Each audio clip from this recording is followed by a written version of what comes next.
Masaya ho ba kayo ngayon? May kasiyahan ho ba kayo ngayon? Okay, ganito po ang sabi ng salita ng Diyos. For though I now persuade men or God, or do I seek to please men? For if I yet please men, I should not be the servant of Christ. Sapagkat ako bagay nanghihikayat ngayon sa mga tao sa Diyos? O ako bagay nagsisikap na magbigay lugod sa mga tao? Kung ako'y magbibigay lugod sa mga tao, ay hindi ako magiging alipin ni Kristo. Tayo manalangin, Panginoon, panalangin ko na Lunes pa hanggang ngayon, na ako iyong samahan, tulungan kami, hindi lang ako na magsasalita, kundi sila na maikinig. Ipamalay niyo po sa amin, kumilos ka po sa amin. Turuan niyo kami sa pangalan ng Panginoong Hesus. Amen. So, tayo po ay gumagawa ng pamagat ayon sa talata na. Maganda yung tema ng marriage anniversary. Talata na rin. Ang ating pamagat, Junyo, yung bahagi ngayon. For if I yet please men, I should not be the servant of Christ. Kung ako ikay nagbibigay lugod sa tao, hindi ako alipin ng Diyos, ni Kristo. So mind you, tayo narito hindi para lugurin ang tao. Amen? Dahil automatic na natutuwa ang tao sa iyo kung unang natutuwa muna si Kristo sa atin. Automatic na yon. Para bang garne, ang kasayahan ay automatic sa kasiyahan. Pero hindi lahat ng masaya ay may kasiyahan. Ganito din yan, sa pag-uusap natin, ang nagbibigay lugod kay Kristo, malamang nakalulugod din sa tao. Tama. Pero hindi lahat na nagpapakyut sa tao ay cute kay Kristo. Maliwanag ho ba? O, cute ho ba kayo? Kay Kristo. Nice ko lang pong ipaalaala, mga kapatid. Kayo ba yung nagbasa na po ng Galatia? Nung ako'y bagong ligtas, ang paborito kong basahin, Galatia at Roma. Kaya ang una kong bunga sa Batista. Yan ang pangharap sa mga sa Batista, yung aklat na yan.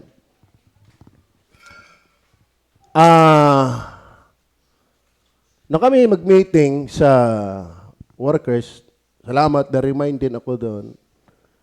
Nais ko ipaalala sa inyo mga kapatid na tayo ay nasa isang taong tema na ang ating inaabot o ating dapat maunawaan, may pamuhay ay yung mataas na pagtanaw sa Diyos. Walang kapantay ang Diyos. Kaya nasa kanyang kasiyahan eh. Tama? Wala sa boyfriend. Wala sa girlfriend. Wala sa dami ng pera. Yung sabi ni Pastor Maliwat, ang kanyang asset ay 2 billion, nalugi ng 1 billion, nagpakamatay. Ay malaki pang pera yung 1 billion. Sa akin nga may 100,000 pag hindi ako sumayaw sa kisi. Di ka sa galak, ay baby, 100,000 pa eh. Pero mga kapatid, 2 billion, nalugi ng 1 billion, nagpakamatay. Sabi ni Pastor Maliwat, tanda ko yun, ang mag-preach siya. At yun ay documented, sa Japan po yan. Japan. So hindi pira ang nagpapasaya. Nagpapasiya, I mean. Hindi nagsasatisfied ang mga bagay, ang Diyos lang. Kaya tayo ay hungkag, kaya tayo ay malungkot, kaya tayo lupaypay, iba ang ating hinahabol. Iba ang ating tinitingnan. Tama ba? May iba pa tayong nilulunggati kaysa sa Diyos. Meron pa tayong nirururok. Parang may inaakala pa tayong may iba pang pasab sa aban bukod kay Kristo. May inaakala pa tayong pastulan bukod kay Kristo. Wala na po, sa Jesus lang. Failure ang buhay natin kapag hindi tayo nasisihan kay Jesus. Ngayon, nasabuan tayo ng maturity. Amen? Ibig sabihin, pag maturity, ikaw ay anak na ng Diyos. Hindi ka pwedeng mag-grow, hindi ka pwedeng mag-mature if you are not yet in Christ. Dahil pagkatapos mong maligtas, lahat ng paksa natin pag-uusapan, puro maturity na yun. Giving is for maturity. Soul winning is for maturity. Worship is for maturity. Lahat ng ating pinag-uusapan dito, matapos na tayo maligtas, is for maturity. Ngayon, ano layo ng maturity? Dapat tayo lumalago sa pagiging mataas ang pagtingin sa Diyos. Amen. Hindi yung habang natagal, paliit ng paliit ang tingin sa Diyos. Nang dahil sa pera, wala na ang Biblia. Nang dahil sa bagay ng mundo, wala na si Kristo. Ayun, listening. Kumusta ka noon at ngayon? Kumusta ako noon at ngayon? Meron ho bang pagbabago? Meron ho bang pagunlad? Meron ho bang malaking pagtingin sa Diyos? Alam mo ang Diyos, kahit hindi mo makita, sagang malaki siya. Ang problema lang yung pagtingin natin. Hindi naman nababago ang araw pag natakloban ng ulap. Amen? Ang araw ay yun pa rin. Ano yung problema? Hindi ang araw, kundi yung nakataklob. Alam mo, ang Diyos, ang laki, walang kasing laki. Ang problema dyan, natatakloban. Amen. Nandito tayo para lugurin ang Diyos, hindi ang tao. Kaya, kung nagli-lipstick ka, mag-lipstick ka para kay Kristo. Dahil walang dapat nahalik dyan, kundi asawa mo. Yung iba na, at daanin na sa lipstick, may timperin.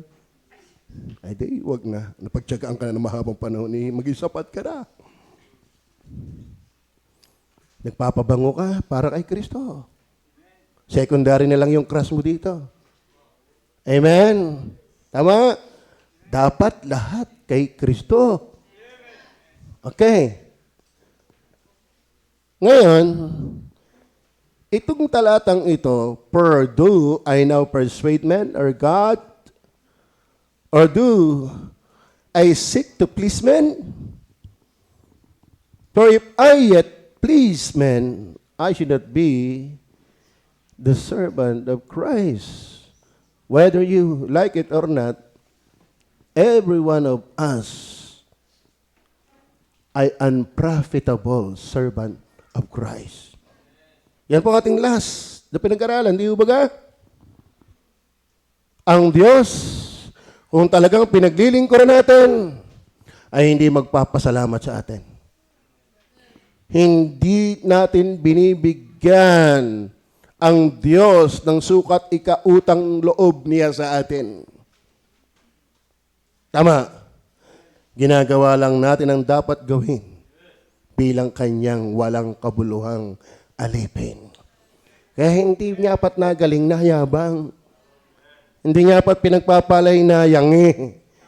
Always remember, we are nothing without Christ. Ngayon, una natin kukunin dito yung salitang, for if I yet please man, yan po paksa natin I should not be the servant of Christ. Kung ako ay alipin, nagbibigay lugod sa tao, hindi ako alipin ni Kristo. Ano bang ibig sabihin dito ni Pablo? Para maintindihan natin yan, verse 1. Basahin natin ang verse 1. Ano sabi ng verse 1? Siguro pakitulong na lang ako ng ating nasa projection na pagkabilisan. Kasi medyo mahaba yan talata na ating babasahin dyan. Galatians chapter 1, verse 1. Tingnan niyo po. Paul, an apostle. Si Pablo po'y apostle to the Gentiles. Called, sabi, not of men. Not of men. Neither by men. But by Jesus Christ. So, siya pala'y naging apostol, hindi dahil ng tao. Ba't niya lulugurin ng tao? Yung naglagay sa kanya pagiging apostol, yun ang dapat lugurin niya. Tama ba? Bakit? Hindi naman siya naging apostol dahil ng tao. Amen? Kaya kung bakit si Pablo ganon ang kanyang pagkaintindi, sabi niya, do I now persuade men or God, or do I seek to please men? Ba't ko totoong lulunggatin ng tao? Hindi naman tao tumawag sa akin. Ba't ako iiwas na ipapangara sa inyo? Hindi naman kayo ang naggumawa na ako'y maging pastor. I will preach as I ought to preach. Why? You don't call me. God called me. I'm not here to please you, but the one who called me to preach. Yan po ang nakikita ni Pablo. Dati, mga kapatid, siya'y binigyan ng kapamahalaan. Siya ang saksi nung patayin si Stephen. Di ba? At binato si Stephen. At siya sa chapter 8 hanggang chapter 9, hinahabok niya ang iglesia. At kumuha siya ng kapahintulutan ng letter para meron siyang authority na lahat ng membro ng iglesia ng Panginoon ay kanya mapakaladkad kung maaari hanggang mapatay. Kaya ginaganahan niya itong gawin. Bakit? Pinayagan siyang gawin nun. Pero ngayon, sabi niya, verse 1, ano sabi ng verse 1? Paul, an apostle, not of man. Hindi ako ngayon authorized by the priests and the scribes at ng mga elders of the nation of Israel, even ng Roman, neither by man, but by Jesus Christ and God the Father who raised him from the dead. Para maunawaan pa natin, verse 11 hanggang 14. Nandiyan pa ba kayo, ha?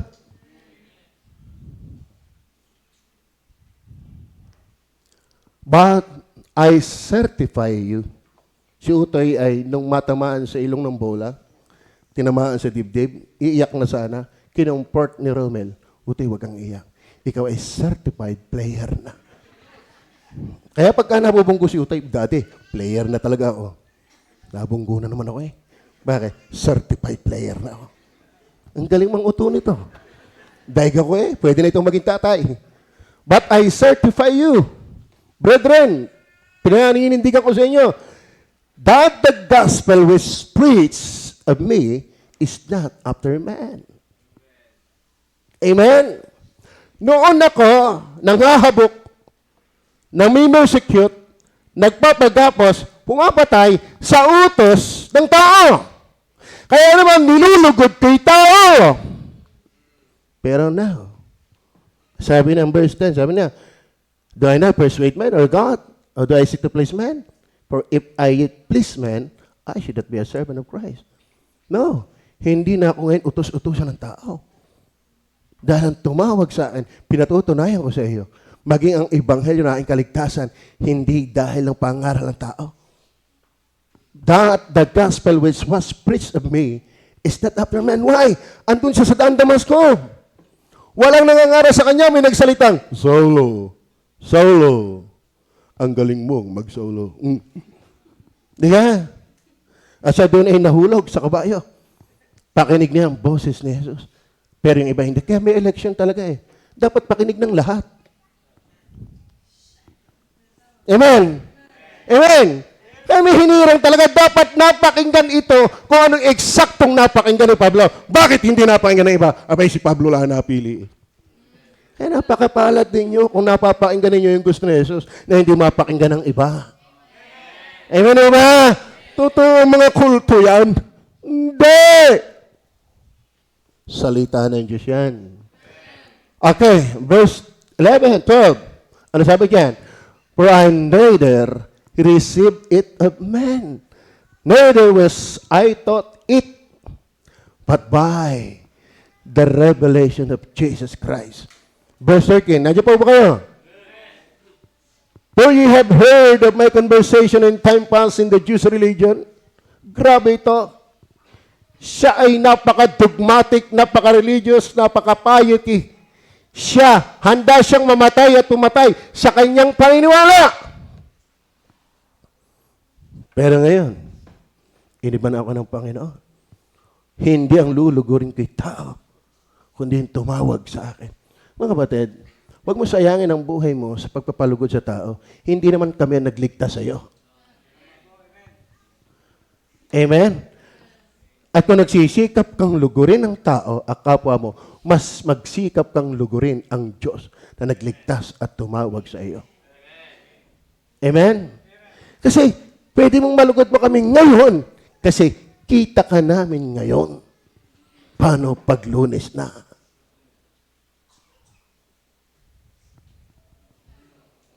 Amen? Ano kayo? Depressed? Sabi niya depression daw eh. Talaga napakapagod nyo na. Sige, mainit. For you have heard of my conversation and time past in the Jews' religion, how that beyond measure I persecuted the church of God. Why? In pleasing men. And in pleasing even he himself. Gusto niyang gawin yung maganda sa kanya. Talaga ang nag-drive sa kanya para gawin yon. It's not in reality to please God, but man. Amen? I persecuted the church of God and wasted it. Verse 14. Andiyan po ba kayo? So, ika na agad ang ilaway eh. And profited in the Jews' religion above many my equals in my own nation, being more exceedingly zealous. Kalain mo yun? Ganon ka seryoso, ganon ka zealous, ganon ka panata, ganon ka panatiko si Pablo sa kanyang unang paniniwala. Just to please man. Just to please man in authority. Why? Siya'y authorized na lahat ng alipuris ni Kristo ay kanyang habuking. So number 1, if I yet please man, I should not be the servant of Christ. Ang ibig sabihin lang niyan, he preached under the preeminent governance of God. Dati, panatiko siya. Dati, very zealous siya. Dati, napaka-porsigido niya. Just to please men. Just to please the men who are in authority. Pero ngayon, naiba ang pihit. Amen? Hindi niya sabi, for if I yet please man, I should not be the servant of Christ. Alam mo sa totoo na, kung talaga siya'y dati pa rin na piniplis ang tao, hindi siya magpipris under sa utos ni Kristo. Are you with me? Sapagkat kung ating babasahin ang Book of Acts at lahat ng kanyang epistola, lahat ng pinapaniwalaan ni Pablo before ay kontrang-kontra sa pinapaniwalaan at turo ni Kristo.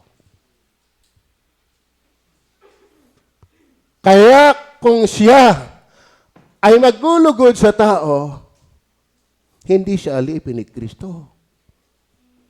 Naintindihan niyo ba yan? At ito lang po nais kong sabihin sa inyo mga kapatid. Narito tayo.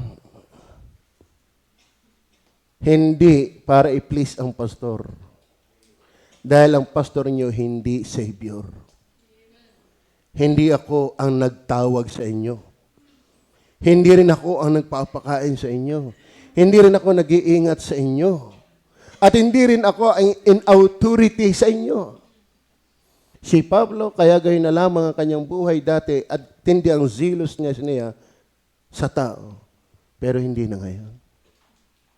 He preached no longer under men, but under the preeminent governance of God. Amen. Kaya mga kapatid dito, ang pastor, ang mga workers, mag-preach kayo as what the Word of God ought us to preach. Why? Hindi tayo inutusan ng tao. Inutusan tayo ng Diyos na mangaral. Amen? Hindi tayo dito para magpakyut lang sa tao. Bawat isa sa atin. Bakit? Maliwanag na tayo inutusan ng Diyos. At mga kapatid, mind you, hindi lang kami ang inutusang mangaral. Ito ang dapat ko rin yung maalaala ninyo, ipaalala sa inyo. Hindi lang pastor ang mangangaral, hindi lang workers ang mangangaral, lahat ng ligtas. Dapat isinishare si Christ. At nais ko rin ipaalala sa inyo, walang relyebo ang pag-aakay ng kaluluwa. Walang karelyebo. Naintindihan niyo ba yan? Pastor, song leader ako. Huwag mo na uutusan magkakay ng kaluluwa. Song leader na ako eh. Hindi porke song leader ka, hindi ka na magkakay ng kaluluwa. Walang kapalit ang salwining. Amen? Lahat dapat nag-aakay. Kahit song leader ka na. Ay, pastor. Ako'y tither. Ako'y matapat na nagbibigay ng tithes, ng offering, ng first fruits. Kaya wag nyo na akong papangaralang humayo. Magkakay ng kaluluwa. Kaya mo kayang tumbasan si Bernabe sa pagiging giver? Tingnan niyo pa si Bernabe. Nandiyo pa ko ba? Paalala lang. Kaya ako, mga kapatid, hindi ako mangingimi at maninino. Nyapat giver ka, di ka na dapat nagkakay ng kaluluwa. Sino may sabi sa iyo? Masama na yan, di ka na giver, di ka pa nagkakay ng kaluluwa. Saan ka pa? Mga kapatid, walang anak ng Diyos na walang bigat sa puso niya sa mga hindi pa anak. Ngayon kung ganyan ka, pakisaliksik kung anak ka nga ng Diyos. Tingnan niyo po ang Acts chapter 4. Andiyan po ba kayo? Tingnan niyo po ang Acts chapter 4. Verse 36. And Joses, ano yan? Joses. Babae siguro yan, Joses. DNA si ano? And Joses, who by the apostles was her name, Barnabas. Yan na po si Barnabas. Which is being interpreted, ang ibig sabihin pula ng Barnabas ay the son of consolation. Minsan maganda yung pangalan mo, hindi ka lang dakot ng dakot. Tama? Kamukha lang ni Chitae, Chitae na rin. Kamukha lang ni Darna, Darna na rin. Ay nagkakalalaki. Kalahin mo, lalaki pang anak mo, pinangalan mo Darna. Feminine. Effeminate. Which is being interpreted the son of consolation. A Levite. Levite, priest. Nangangasiwa sa templo. Active. Actually, si Bernabe ay preacher. So winner. Are you with me? And of the country of Cyprus. Verse 37. Nandiyo po ba kayo? Tingnan po natin. Sabi ng Bible. Having land. What? Land. Maganda sa Tagalog yun. Bukid.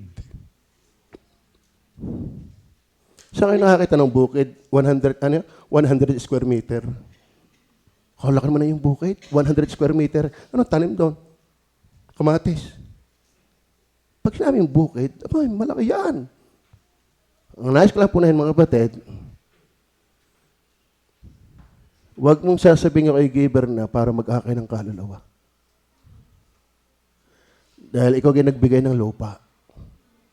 Kaya rin nag-aakay pa rin ng kaluluwa eh. Ano? Sold it, brought the money, and laid it at the apostles' feet. Mga kapatid, kailangan ko sabihin yan. Dahil hindi ako narito para magpakyut sa inyo. Pastor, wag mong babanggain ang mga giver baka kami hindi magbigay. Bakit? Ikaw ba'y nagbibigay dahil mo? o dahil ng Diyos. Wala ka namang tinanggap kung hindi binigyan ka ng Diyos. Huwag lalaki ang ulo dahil giver ka.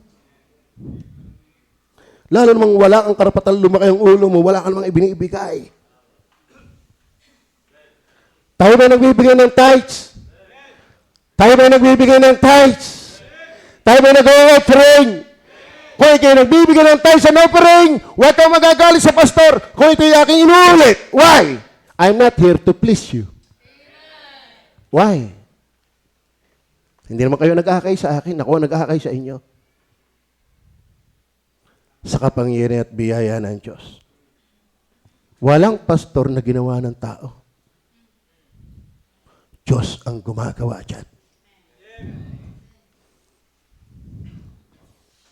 Parang puro kayo depressed. Amen. Nakakalungkot, ano? Oh. Pastor, ako'y tagalinis na ng simbahan. Siguro naman ako'y may pamalit ko na yan sa pagkakakay ng kaluluwa. Walang karelyebo ang pagkakakay ng kaluluwa. Tama. Laalala ko yung isang bata. Nagkasakit. Bago siya magkasakit, siya ay soul winner. Marami nakakay sa kanyang siglay siya. Nagkasakit. Nasabing nabasa ko hanggang sa kanyang ikinamatay. Habang siya may sakit, naglalaglag siya ng talata sa kanyang bitana. Sa maraming dumadaan, naglalaglag siya. Naglalaglag. Nagtaka yung dumadaan, isang linggo nang walang nalalaglag. Walang nalalaglag.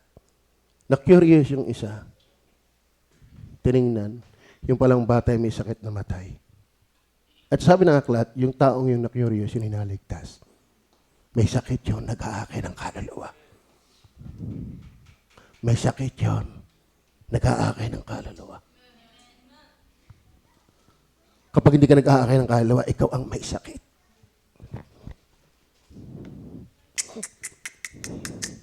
Maraming Kristiyano raw, umikot na lamang ang buhay, linggo, buwan, taon hanggang mamatay. Sarili lang ang iniisip.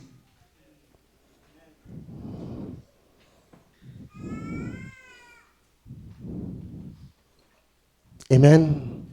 Amen? He preached under the preeminent governance of God.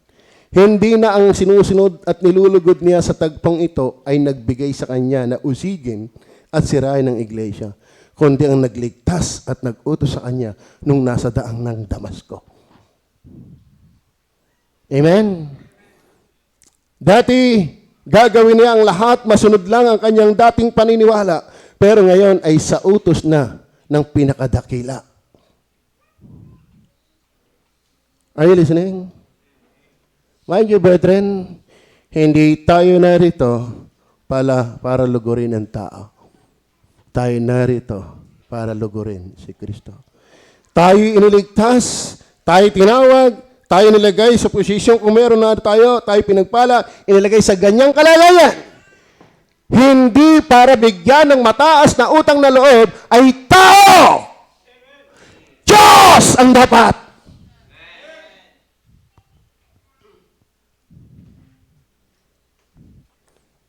Bagay yung utang na loob na yan, ang lakas-lakas. Sa tao, ang lakas niyan. Pagka may dumating, araw na linggo, yung kinauutangan ng utang na loob, talagang hindi ka sisimbay. Natatnan ako ng kinauutangan ko ng loob. But mind you, yung kinauutangan mo ng loob at ikaw mismo ay parihong may mataas na utang na loob sa Diyos. Utang na loob na yan. Amen? Amen? Kung kayo binuhay ng iyong kinawatatanawan ng utang na loob, o Diyos ang nabuhay.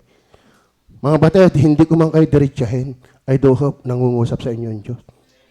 Hindi ko na kayo dapat palakaran ng direktsahan. Pag ikay may bait, alam mo na yon. Tama? Tatanungin ko kayo, kumusta ka ng mga araw ng linggo na wala ka dito? Ano ang ginagawa mo? Sino ang pinagpapahalagahan mo? Diyos o lupa? High view of God! Pero minsan, mas malaki pa, mas mataas pa ang tingin mo sa baboy. Mas mataas pa ang tingin mo sa katrabaho mo.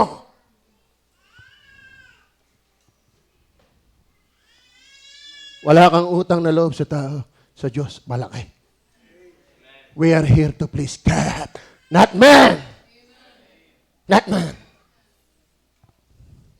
Gagaling ka pag sa katwiran ng Diyos. Gumawa ka ng hanap buhay mo na hindi apektado sa Diyos. Maniniwala ako sa iyong mataas ang tingin mo sa Diyos. Are you listening? Galit kayo. I'm not here to please you. You don't call me. Amen. Amen. Amen. Nga malapit eh. Depressed ka pa rin, sigaw na ako. Ang tindi ng depression. Alam mo, walang masayang malayo sa Diyos. Yan ang totoo niyan. Walang masayang malayo sa Diyos. Ang susi para sumaya, lumapit ka ulit. Alam mo, Muslim, nanood ako ng debate. Talagang kung ako maikinig sa kanya, titirisin talaga eh. Kung paano niyang busungin ang Diyos. Si Kristo, Diyos, nagkatawang tao para tuliin. Anong klaseng Diyos yan? Diyos, naging hamak, pinatay, kung ano-ano. Yan ba ang Diyos niyo? Ako'y napahanga. Akalain mo ang Diyos, kayang hamakin sa pagpapakababa. Maligtas lang tayo. Talagang siya nilalait hanggang ngayon ng Muslim. Nilalait siya ng mga maling paniniwala. Walang Diyos na nagpatuli. Walang Diyos na natay. Walang Diyos na natutulog. Walang Diyos na napapagod. Kasi Jesus, hindi Diyos. Meron naman Diyos na nagpapakababa. Meron. Yung nga nakakahanga, taas sa taas yung nagpakababa. Ikaw naman, babang babay kung magbataas inam. Why? Kung hindi si Jesus magkakatawang tao, walang taong maliligtas. Tapos iniligtas ka, anong tingin mo sa Kanya? Anong tingin mo sa Kanya? Hey! Anong tingin natin kay Jesus?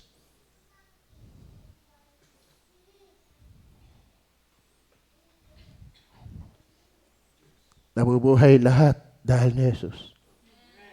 Ligtas ka dahil ni Jesus. Nakagagalaw ka dahil ni Jesus. Anong katumbas ni Jesus sa iyo? Amen. Amen. Amen. Anuhin ko si Des. Mag-aala Pabla na yan. Kung may Pablo sa Bible, tayo may Pabla. Ang iba'y tabla. Kalami si Pablo, hindi nag-asawa dahil kay Kristo. May makikita po natin si Pablo. Anong naisasakripisyo natin para kay Kristo? Para maging kapani-paniwalang talagang si Jesus ay totoo sa ating buhay. Salamat sa mga workers natin na may pangarap sa mundo. Baka may sinasabi sa mundo, pero isinuko pa rin ang kanilang buhay kay Kristo. Pero may napakinggan akong isang mga ngaral, pag hindi ako nakakalimot, ay si Pastor Maliwat. Sabi niya, itigilay ka ninyo mga pastor ang ganitong salita. Kung hindi ako nagpastor, baka ako'y mayaman na. Sabi niya, wag. Itong inyo sabihin, kung hindi ka nagpastor, baka nasa kangkungan ka na.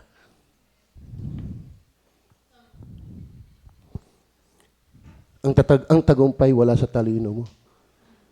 Mga believer, na wala sa ministry, Diyos pa rin. Matthew 28:18-20, alam natin yan.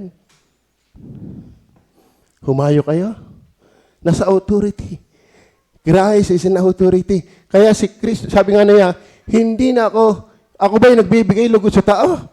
Hindi. Kundi kay Kristo nag-uutos sa akin na ipangaral ang Ebanghelyo.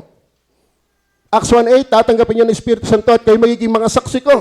Mula Jerusalem sa Maria hanggang sa kaduluduluhan ng lupa. Kaninong authority nga na pinaiiral ni Pablo sa kanyang buhay? Hindi sa utos ng matatanda ng bayan, hindi sa eskriba, hindi sa pariseo, kundi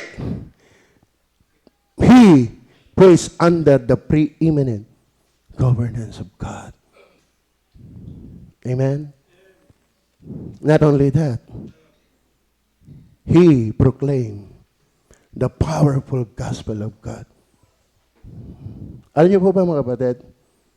Tingnan niyo po ang verse 4 hanggang 9. Chapter 4 hanggang 9. Nandiyan pa ba kayo? Alam niyo po ba ang Galatia? Ay sinulat against legalists. Against sa mga Hudyong makabatas ni Moises.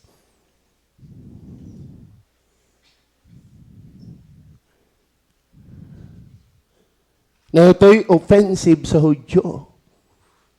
Very offensive sa Jews.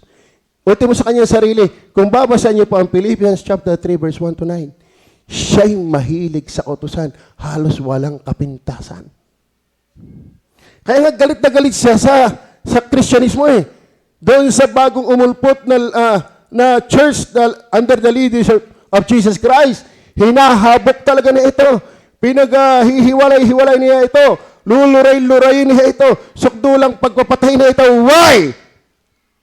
Hindi nagtipo yung pinapangaral ni Kristo. Amen? Ayaw ng Hudyo nun. Ba't sabi niya, for if I yet please men, I should not be the servant of Christ. Naintindihan niyo ba yun? Alam niyo bang kada coach kong isinisayin, ang dami nag-aalarma. Ang dami nagre-react. Hinahabol pa ako ng debate. Ano mga kapatid? Lahat na sinasabi natin totoo, hindi yan matatanggap ng basta-basta.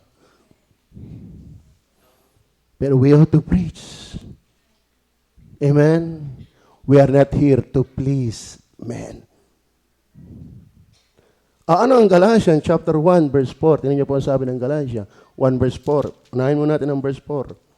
Nandiyan pa ba kayo? Medyo English po ito nga yung Bible. Magsali na rin kayo mag-English. Baka kayo pumunta na Amerika, you know. Who gave himself for our sins, mga batid, that he might deliver us from the present evil world according to the will, not your will, of God and our Father. To whom be glory. Mga kapatid, talagang ibibigay nating papuri hindi sa tao, kundi kay Kristo na ibinigay ang kanyang sarili, mahaligtas lang tayo. Tama ba? Basahin ulit natin ang verse 4. Bakit nga nang to him, who gave himself for our sins, that he might deliver us from this present evil world, according to the will of God and our Father. Dahil dyan, verse 5, to whom be glory. Hindi si Pablo para po magligbigay lugod sa tao, kundi kay Kristo na umibig at nagligtas sa kanya. Amen? Ano yon? Yung gospel. Tingnan niyo po ang verse 6. Very powerful. Kasi, I'm not ashamed to preach the gospel of Christ. Why? Dahil ito lang ang kapangyarihan ng Diyos sa kaliligtas ng bawat sumasampalataya. I marvel that ye are so soon removed from him that called you into the grace of Christ unto another gospel. Mga kapatid, ang existing na another gospel dyan ay may mga Hudyo na gustong ipailalim, maging si Titus, maging yung kanyang kasama, na siya ay tuliin ayon sa hinihingi ng kautusan. Pero si Pablo, hindi siya napuknat na ipangaral ang Ebanghelyo.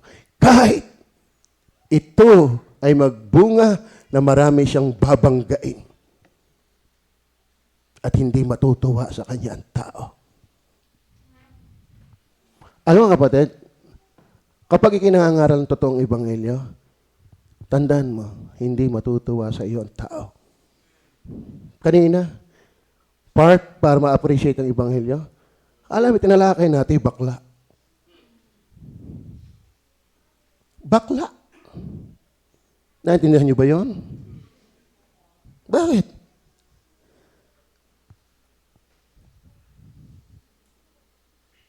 Maraming klase ng kasalanan, pero ang isang kasalanan ay sapat para hindi ka tanggapin sa langit. Tama ba? At isa yung kabaklaan. Sino matutuwang bakla? Ayun, pag napakinggan niya, ni-replay pa. I'm not here to please you. Ang tunay na mangaral may mababangga. Lalo yung tutulog-tulog, talagang babanggain ko yan. Hindi ka matutuwa sa akin. So what? I am not here to please you. Amen? Kung ako sa'yo, tutulog ka rin lang, magdala ka ng unan. Magdala ka ng kulambo. I'm here to please God. What do you think? Tayo ba'y natutuwa kaya ang Diyos sa ganyang paraan ng iyong pakikinig? Ay ako nga hindi matuwa, Diyos pa ka. Amen. Amen. Kaya ganito ang pastor niyo, Vargas, bakit? Hindi ako narito para tuwain ka. Ako'y narito para sabihin, masaktan ka man o matuwa. Bakit? Hindi niyo man ako pasweldo. Minsan pa nga yung sweldo namin, naaantala dahil nyo.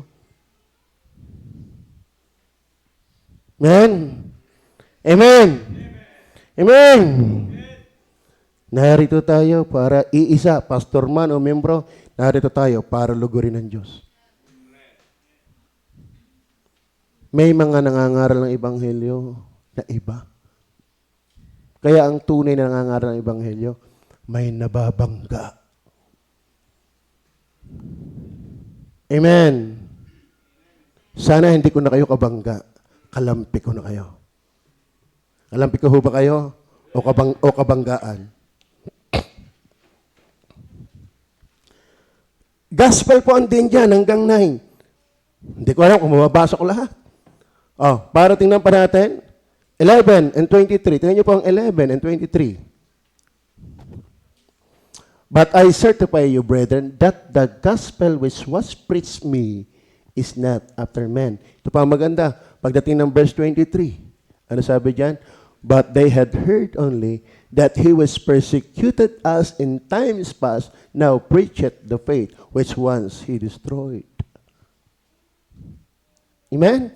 Dati, sinisira niya, ngayon ipinapangaral niya. Mga kapatid, hindi mo ipapangaral yan kung hindi mo nakikita yung dati mong buhay ay sira. Amen? Kaya hindi kayo kinahihiya ang iba, kaya hindi mo ikakaya ang Ebanghelyo. Bakit? Ito yung nag-ayos ng buhay mo. Amen? Kung kaya nga't baka hindi makarating yan sa iba, ay baka hindi ka pa naaayos nang dumating sa'yo. Amen? Grabe yung pagpapatotoo ni Pablo nung una. Sinisira ko yan. Sa akala kong yung si Kristo yung mali at ang kanyang iglesyang yan. Pero nung maunawaan ko at pinaunawa sa akin ng Diyos, biyaya niya, ito pala yung tama. Amen? Kaya kahit ipinangaral niya ang Ebanghelyo, at ang sabi pa nga niya, kung ang sino man ang mangaral ng ibang Ebanghelyo, kaysa Ebanghelyo na tinanggap niyo, ay matakwil, sumpain, ganyan niya ipinangaral, pinaglalaban ang Ebanghelyong nag-ayos ng kanyang buhay. Kaya ito ang isang magandang sukatan. Baka kaya hindi mo ito kayang ibahagi. Wala naman itong nagawa sa iyo. Amen? Alam mo, kung ang Ebanghelyo naging dahilan mawala ang alak mo, ipangangalandakan mo yan. Kung dahil ang Ebanghelyo, dati magdadasal ka. Ngayon, magpapandisal ka na lang. Amen? Kung maraming nagawa ang Ebanghelyo na ito'y ayusin ka, hindi mo lulugurin ng tao kahit sila'y masaktan sa mga sinasabi mo. Bakit?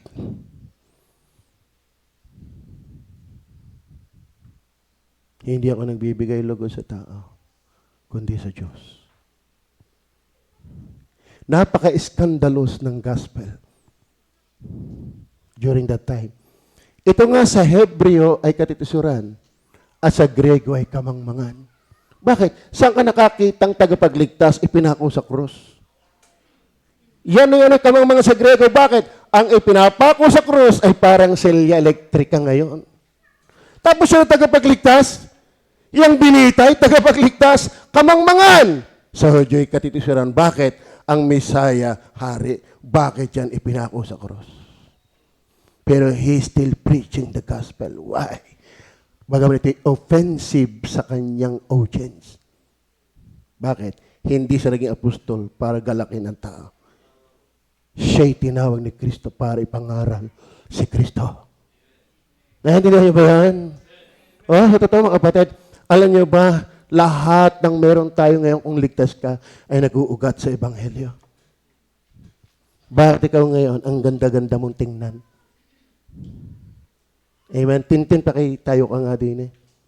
Din sa gitna. Din si babo ng pulpito. Sabi, natutuwa kay Tintin. Amen. Mga kapatid, ako iniwala ang ugat niyan, Ebanghelyo. Kung di naligtas, naka-short lang yan. Hanggang liig. Tama ba? Ano ba lahat ng pagbabago? Yan ay nag-uugat sa Ebanghelyo. Siya ho ay nagsuko ng buhay, nasa college na, iniwan. May kinalaman na Ebanghelyo. Ngayon, ang haba ng buho, pati sa ilong. Dahil ang Ebanghelyo. Ayaw nga, batid, unang support niya, ibinigay sa akin. Sabi ko, yung pandalwa. Kalit-lit na nga na support, ibinigay pa sa akin. Unang sweldo ni Gara sa SK, ibinigay sa akin. Nasaan si Gara? Dahil ang Ebanghelyo, magkaibigan na sila dati, mas matindi ngayon ang pagiging magkaibigan nila. Kasi pareho silang ligtas, pareho pang tinawag. Tintin, may nagawa sa iyo ang Ebanghelyo. Kung di ko aagapan ito, gusto na mag-school. Wala pa lang tayong room. Wala pa lang tayong pambili ng lupa. Pero kung tanungin mo siya, sabi niya, Pastor, kung dito kalooban ng Panginoon, bakit tayo nakapagpagawa ng room? Office ko yun, office ko yun. Ganun siya kainit. Mainit yan. Nakakatuwa yung mga workers natin. Ang iinit yan. Ang iniwala, ang ugat niyan, gospel! Gospel!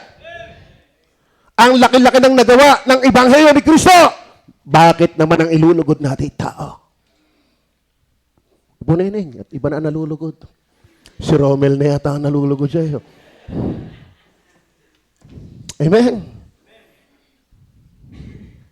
Si Pablo, mang-uusik, mamamatay tao, binago ng Ebanghelyo. Kaya naman, hindi niya ito kinahihiya. Bakit? May mga kabanggaman. Kayo ba kung akahilahin dito, may masasabi din kayo na ikaw ay ganyan dahil ng Ebanghelyo? Amen?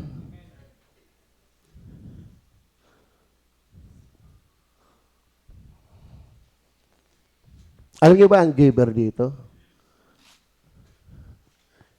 May mas mataas sa akin. Okay, 40%. Si Eric, 50%. Ayaw ba ang value ng giving hindi sa amount? Kundi sa percent. Ako iniwala. Taong bundok yan.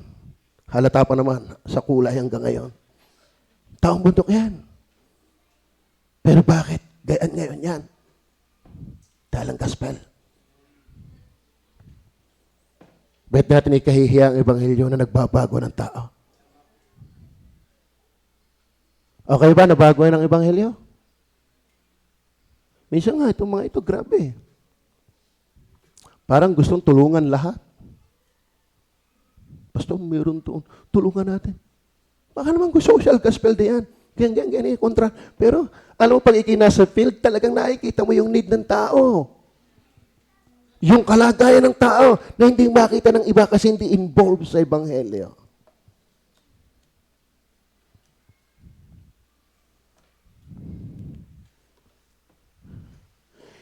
He proclaimed the powerful gospel of God. Amen? Bigay ko sa inyo, marami tayong makakabangga. Kaya kung ikinangaral ng ebanghelyo at walang nakakabangga, hindi ebanghelyo yun. Hindi ebanghelyo yun.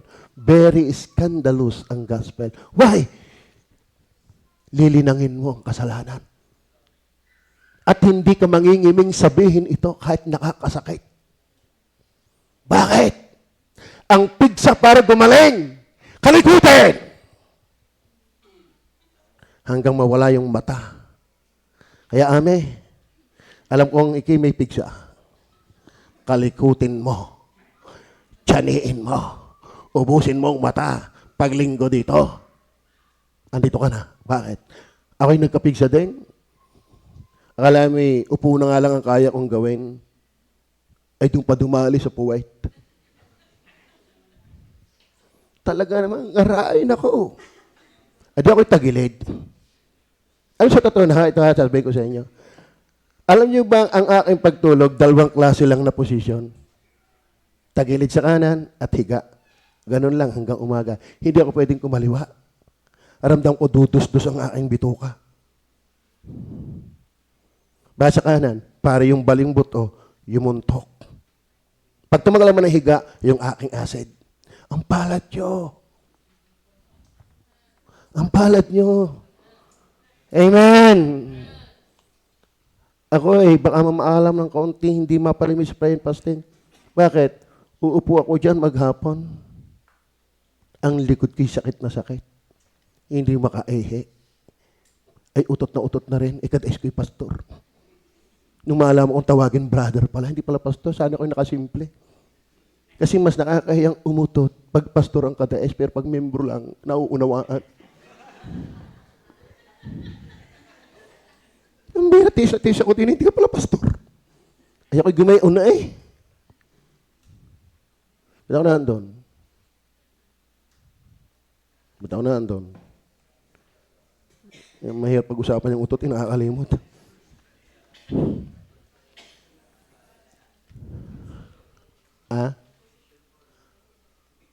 Pigsa, yun.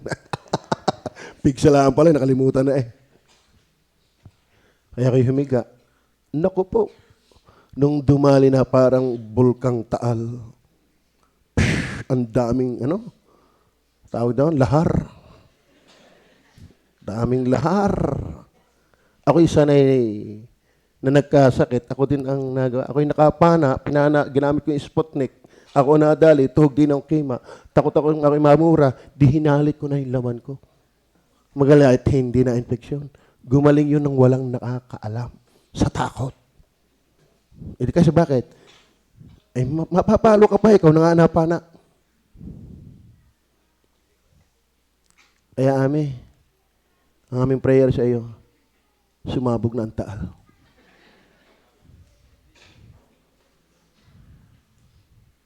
Bakit pa yon? Hindi ko na ulit pa yon.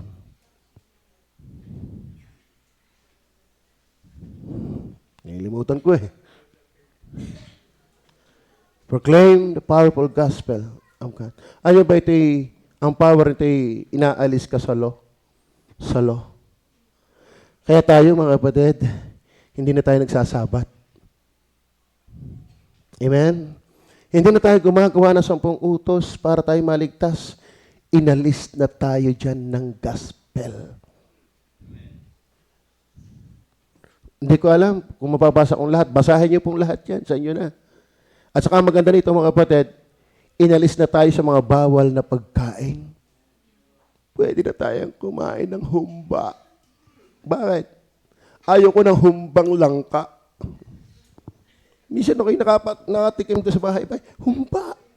Nung kainin ko yung langka. Masarap talaga yung humbang pata. Pero kung ikaw ay Hudyo, bawal. Pero sa Kristiyano, hindi bawal yan. Amen. Bawal pag walang pambili. Basahin ko lang ng kaunti. Kasi yan po ang dinidiscuss yan. Kaya mga kapatid, maraming relihiyon tayo mababangga. Marami din tayong membrong mababangga. Pero the preacher and every one of us must come to know that we are not here to please men, but to please God. Kahit kayo mga preacher, kung ako'y may maling nagagawa, at kung sa paraan ng pulpit ako matatauhan, huwag kang mangingiming i-preach ang tama kahit ang saklaw ay pastor. Hindi ako inyong Panginoon. Huwag kayong mangingiming isama ang pastor sa mensahe. Bakit? Ang pastor ay alipin din lang ng Diyos. Hindi yan Panginoon. Kagaling nyo nga, may nagtutuwid sa inyo. Minsan kaming pastor, walang magtuwid. Bakit? Takot eh. Pero pag ito nang dala nyo, walang sisinuhin dyan. Amen. At ako na may aminado. Ako'y nagkakamali rin. Amen? Ako'y aminado. Hindi ako sakdal. Ako'y nangangailangan din ng pagtutuwid mula sa salita ng Panginoon. Amen? Huwag kayong matatakot na sabihin ang salita ng Diyos. Mangangaral ka sa magbibiting, huwag kang matakot. Lalo kung tumama ka naman. Parang tumama nga kayo. Amen? Tingnan po natin. Colossians chapter 2, verse 16 hanggang 23. Kaya biyaya mga kapatid, ang Ebanghelyo na una, he preached under the preeminent governance of God and he proclaimed the powerful gospel of God. Why? It gives freedom from the law. And then from sa mga kinakain ng mga hintil. Yun na lang ang Colossus ang aking babasahin. 2:16. Let no man therefore judge you in meat. Oh. Piki kumakain ng baboy, kami hindi. Huwag mo na kaming hahatulan. Ano kung kami nangangain ng baboy? Di bibigyan kita. Hanggang ngayon, may mga ganyan. Hindi naman lang kailangan kautusan ni totoo ang nag-iigi sa kautusan. Aminado nga si Pedro, kami nga hindi nakasunod, kayo pa. Amen. Talaga sa Diyo, bawal kumain ng baboy. Pero pag tayo nakakain, wag na tayong hahatulan ng mga sabadista. Or in drink, or in respect of a holiday, or of the new man, or of the Sabbath days. Because hindi nagsasabat, hindi na tayo saklaw yan. Linggo ang sa Kristiyano, hindi Sabado. Amen. Si Kristo ay patay nung Sabado. Pero siya nagbango maguli ng linggo, ay hindi Sabado, linggo. At kung kami naglilinggo, wag mo na kami hahatulan. Dahil una, hindi naman kami hintil. Israel. Kami Kristiyanong hintil. Amen. Tingnan pa natin. Verse 17. Ways are a shadow of things to come, but the body is of Christ. Yun ang mga pagkain nun, yung mga simbolo lang yun, pero si Kristo ng katuparan ng lahat. Kaya hindi na tayo alipin na kung ano yung pinagagawa ng Israel. Kasi tayo iglesia. Iba ang Israel at church. Let no man beguile of you reward and voluntary humility and worshiping of angels, intruding into those things which hath not seen, vainly puffed up by his fleshly mind. Verse 19. And not holding the head, from which all the body by joints and hands, having nourishment, ministered, and knit together, increase it with the increase of God. Verse 20.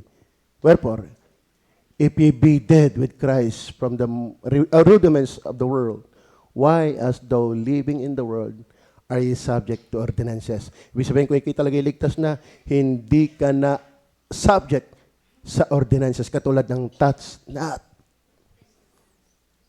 Amen? Ano ba yung touch not? Huwag kang hihipo ng karin ng baboy, ng pusit, ng pasayan, o kaya taste not, huwag kang kakain, huwag kang hahawak. Ano pa? 22. Sinabi ko ba hanggang 22? Ways all are to perish after the commandments and doctrines of men. Verse 23. Okay. Nasabi ko na. He proclaimed the powerful gospel of God. sa mga kinakain. Ito'y powerful dahil ito'y nagbigay ng kalayaan mula sa kautusan. Hindi ko nababasahin lahat. Sa mga bawal na pagkain na ipinapakain sa Hudyo. Amen? Wala hong utos sa atin ng iglesia na bawal kumain ng baboy. Kaya pag tayo naghahanda, baboy. Tama. Pag may baboy. Okay, number 3. He pleaded the pure grace of God. He pleaded the pure grace of God. Mga kapatid, pag sinabing pleaded, contended.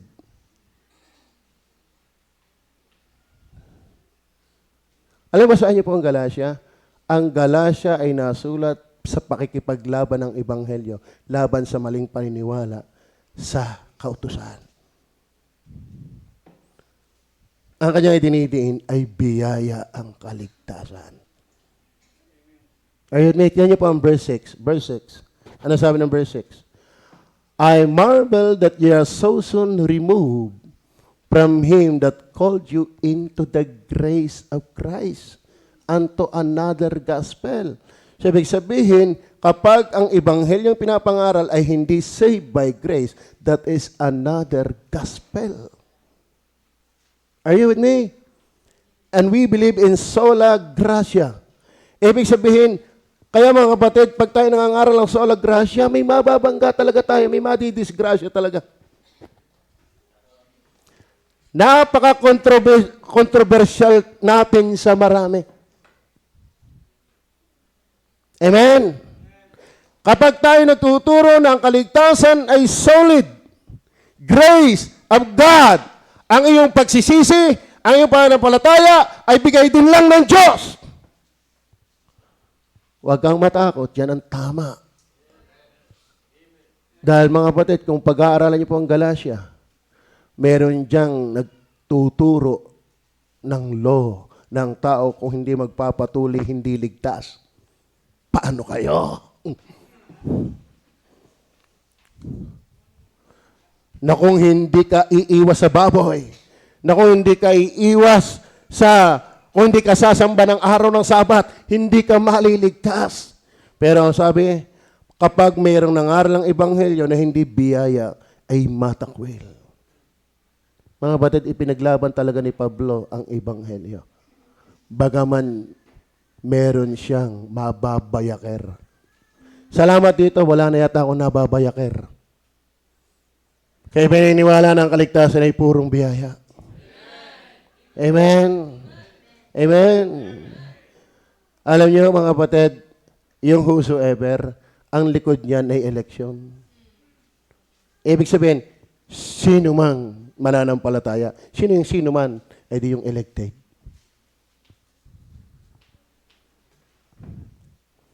Para patunayan ko sa inyo, ilang mga talataan na ito ipinilid. Verse 10 and 11. Ano sabi ng verse 10? For though I now persuade men or God, or do I seek to please men? For if I yet please men, I should not be the servant of God. Christ, verse 11. But I certify you, brethren, that the gospel which was preached of me is not after men. Amen? Di ka sabi pa natin, may bahagyang tao, at least pangaralan mo. Ay, paano yan? Walang nangaral sa kanya. Walang nangaral dyan. Tama ba? Hindi natin inaalis na dapat tayo humayot mangaral para ang tayo tawagin sa kaligtasan. Ay, paano yung tagpo ni Pablo? Walang taong nangaral dyan. Kaya solid grace. Kaya pinagpapatayan nito, kung paano siya handang pumatay no, sa kanyang maling paniniwala. Ngayon na siya tama sa pananampalataya, mga kapatid, mabayakar ko na sa Batista, wala akong pakialam. Mabayakar ko na, hindi na iniwala sa full grace of God, wala akong pakialam. Bakit? Ang kaligtasan ay biyaya. He pleaded the pure grace of God. Amen? Kayo ba mga worker, handang tumayo ng God is able Baptist Church? Sabay si Brother Albert ay certified na. Ako wala, maraming nanunood dyan. Meron ka ba nag-PPM na sa'yo, Brad? Wala pa naman. Huwag ka mag-alala, banda-banda dyan. Alam niyo bang maraming naiwas sa akin? Maraming galit sa akin.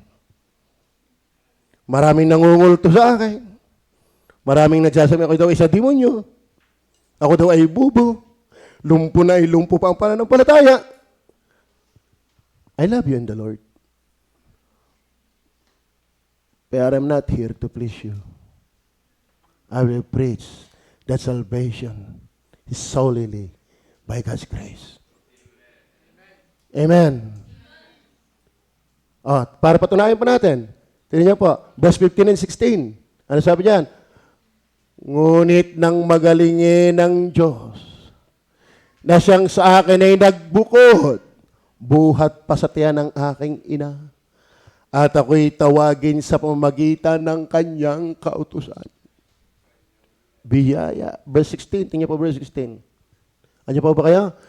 Naihayag ang kanyang anak sa akin upang siya'y aking ipangaral sa gitna ng mga hintil. Pagkarakay, hindi ako sumangguni sa laman at sa dugo. Ang sabi, yan daw siya ibinukod para maging apostol, maging tagapangaral. Hindi ka pwede ibukod na tagapangaral kung hindi ka muna saved. Amen. Tama? Kaya kung tutuusin, ang nangangaral na may bahagi ang tao, yun ang winawarningan ng 6 hanggang 9. Totoo na kung yung hindi lang tayo napatol. Pero kung tutusin, ang another gospel, yung nangangaral na ang kaligtasan ay kung hindi ikaw ang magpapasya. Ang biyaya, maging pagpapasya mo, ay dahil ng Diyos. John 1:12 and 13, lahat ng tumangkap sa matuwid pag-isampalataya na ipinanganak hindi ayon sa dugo, laman, kundi ayon sa kalooban ng Diyos.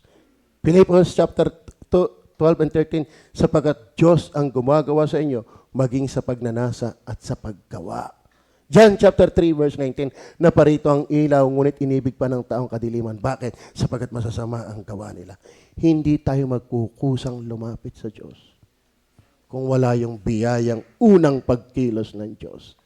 And mind you mga batid, hindi lang sa Badista ang nababangga natin dyan. Kahit mga Baptista.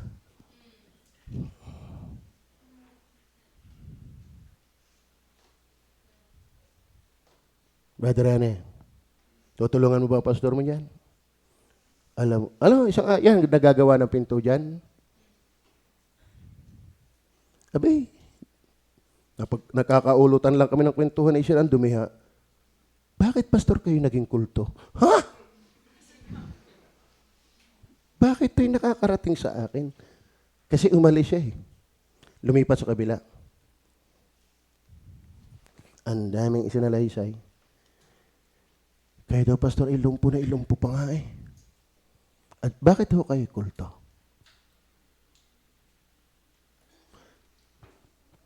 Pinanood daw yung...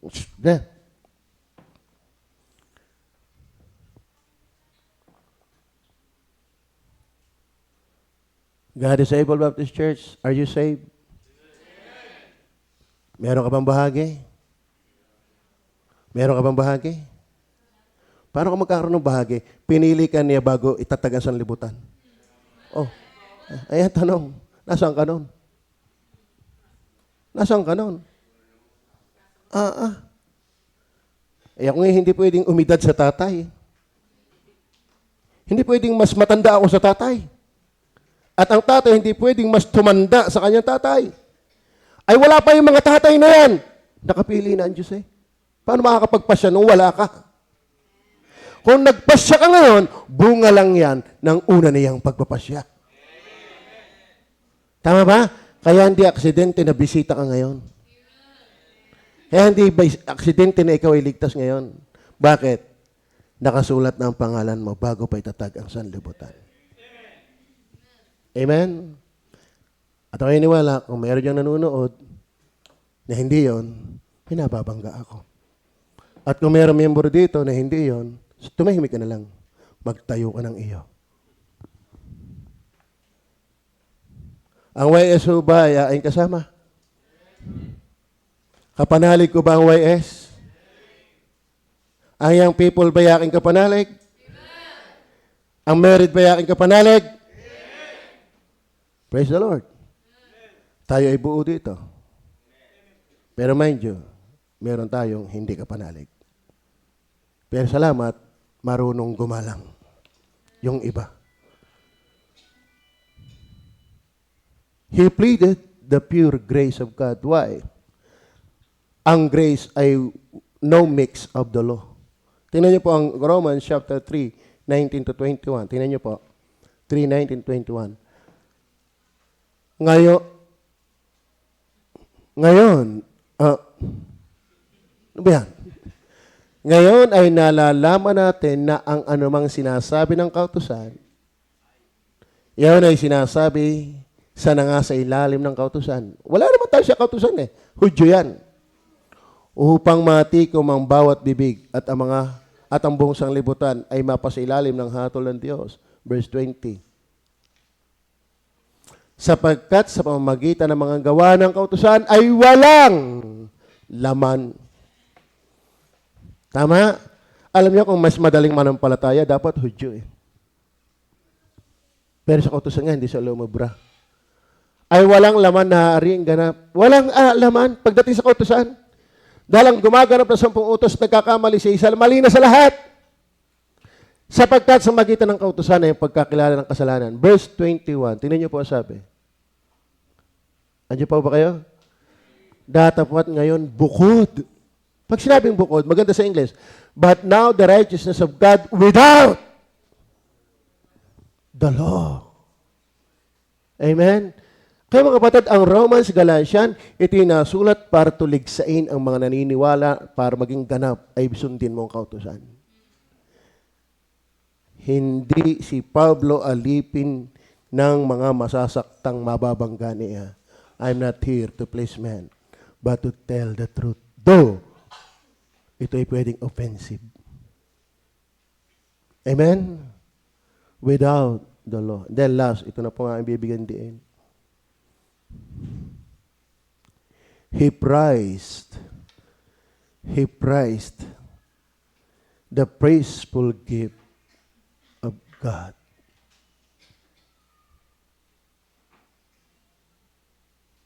Number 4 na tayo. Kita ko ng oras eh. Kailangan ko nang maging number 4.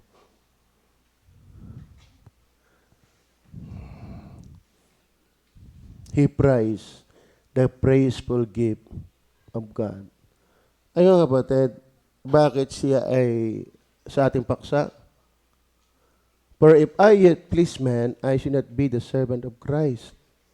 Alam mo mga kapatid, kung siya ipiniplease niya ang tao, mababatiyak ang tingin niya sa Ebanghelyo ni Kristo.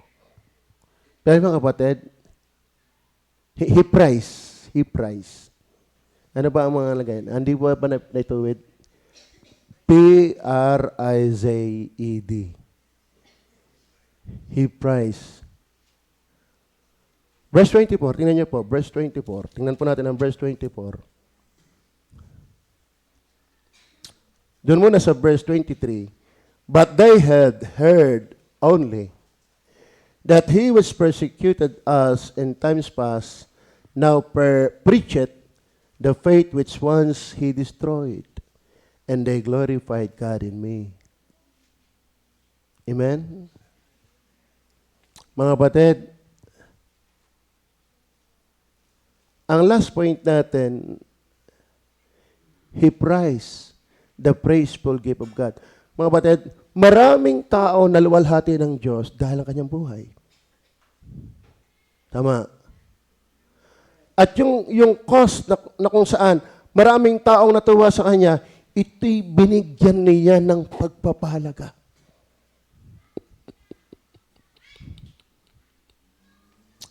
Kayo ba ay, Brother Romel, ikaw ba ay nagiging kaluwalhatian sa iyong pamilya nung ikaw ay maligtas na?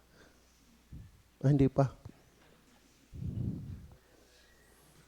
Kayo magdadasal noon tapos naligtas ngayon, di ang laking iba. Amen? Ninang Chari, kayo dati magtutungit. Marami bang natutuwa ngayon dahil ang galing nyo na?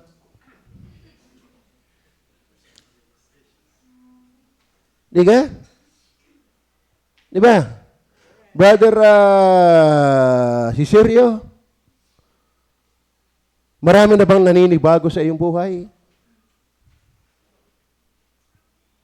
Hindi dati nagiinom. Bingay laklak na. Amen? Tintin, marami bang natutuwa sa iyo, naluluwalhati ang Panginoon sa iyong buhay?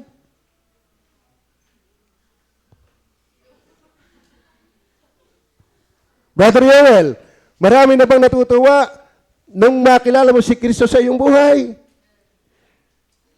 Ito hindi sa hindi sa magpalaki ng ilong ni Brother Albert. Kasi si Ninong Andal, Penny ba yun? Maddie, ay nagtrabaho sa AGNP. At napakinggan ang pangalang Albert Burigas. Sabi, magsusugal yun. Babaero yun. Pero walang babae. Ay mo, ang ganda. Ipinadala ko sa kanya yung comment. Ikaw pala i-baptist, dapat ikaw ay kasing husay ni Sir Albert. Napakabait yun dito. Amen? Ibig sabihin, si Brother Albert, hindi man siya kalalaki ng kanya kung anong malaki. Alam ko naman, malaki tiyan. Ay nakikita ang Panginoon sa kanyang buhay, doon sa kanyang pinagtatrabahuhan. Kayo mga estudyante, nakikita ba ang si Kristo sa inyong buhay, sa inyong school? Sa inyong mga nagtatrabaho, nakikita ba? Yan ang ibig sabihin nito. Nung makita ng mga tao, si Pablo, bakit ito'y dating sinisira yung pananawalang yan? Bakit siya ngayon ipinapangaral? Marami nagluluwalhati kay Kristo dahil ni Pablo. At alam niyo ba ang ginawa ni Pablo? He prized it. Tingnan para patunayan ko sa inyo, hindi ko na tatagalan ng pangusap ng talata. Acts 20, verse 24. Tingnan niyo po. Acts 20, 24. But none of these things move me. Neither count I my life thereunto myself, so that I might finish my course with joy, and the ministry which I have received of the Lord Jesus, to testify the gospel of the grace of God. Mga batid, hindi na niya minahal ang kanyang sarili. Nawaring mahalaga. Kundi masunod lang niya ang kanyang katungkulan na patotohanan ng Ebanghelyo. Why? Dahil dito maraming taong naluluwalhati at Diyos. Kaya tiningnan niya ang Ebanghelyong ito, ang grace na ito, na mas mahalaga kaysa sa kanyang buhay. Tignan niyo po ang Acts chapter 21 verse 13. 21 verse 13. Ano sabi diyan? Nandiyo pa ba kayo? Then Paul answered, what mean ye to weep and to break mine heart? For I am ready not to be bound only, but also to die at Jerusalem for the name of the Lord Jesus. He prized the praiseful gift of God. Amen.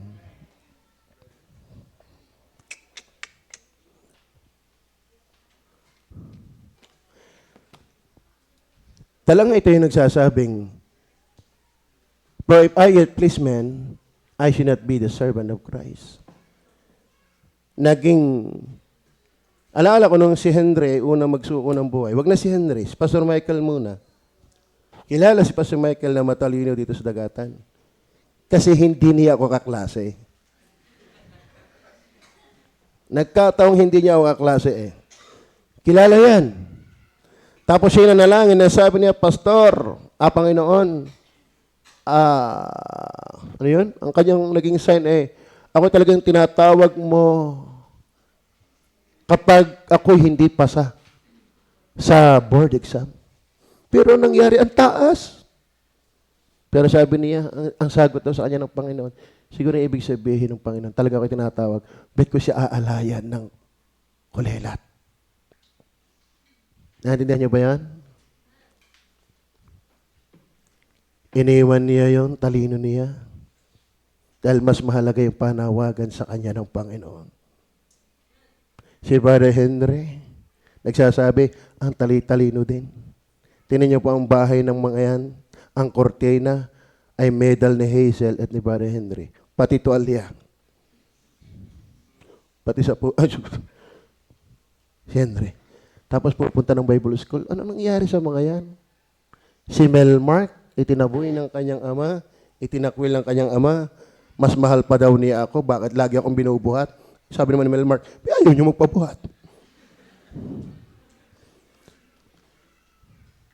Naging mukhang mangmang, alang-alang kay Kristo. Ganyan si Pablo. Are you with me? Ngayon, nakakalungkot ang Kristiyano. Inabot daw ng Ebanghelyo. Minsan wala mang kaloriat-loriat yung kanyang ginagawa, hindi pa ibibigay kay Kristo eh. Tama ba? Amen.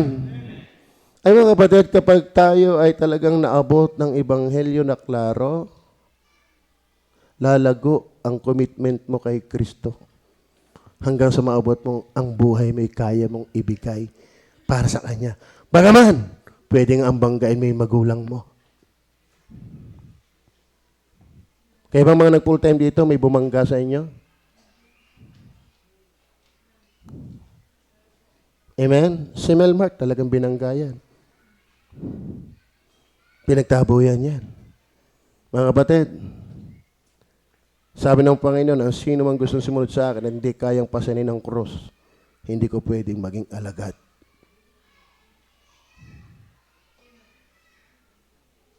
Yan ako magtatapos. Magkano si Kristo sa iyo? Ganong kahalaga ni Kristo sa atin?